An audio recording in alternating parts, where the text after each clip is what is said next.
The veteran sports journalist responded to a tweet about Kid Rock's potential interest in a Senate bid, criticizing the musician's use of the Confederate flag.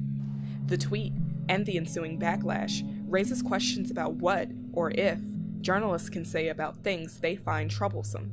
How do journalists hold those in a position of authority accountable for their actions? ESPN distanced itself from the SportsCenter host's tweet, saying that it, quote, doesn't represent the position of ESPN. Hill released a statement on Twitter saying that she regretted that the comments, quote, painted ESPN in an unfair light. But she didn't apologize for the tweet, and it remains on her Twitter feed. White House Press Secretary Sarah Huckabee Sanders called Hill's tweet a, quote, fireable offense during her press briefing on September 13th. But I think that's one of the more outrageous comments that anyone could make. Questions about what journalists can and can't say in public are becoming more complicated for both journalists themselves and their employers. Politico made news after a managing editor said the company discards, quote, dozens of job applications over partisan tweets.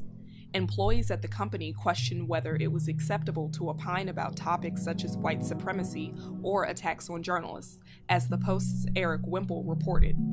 Some Twitter users also took issue with a sports journalist commenting on political matters. The sports and politics worlds have become increasingly intertwined, with athletes kneeling during the national anthem, protesting police treatment of African Americans. Colin Kaepernick, the former San Francisco 49ers quarterback who kneeled during the national anthem last season and hasn't been picked up by an NFL team, tweeted his support to Hill. Gene Demby from NPR's Code Switch blog said in a Twitter thread that, quote, objectivity and fairness aren't the same thing.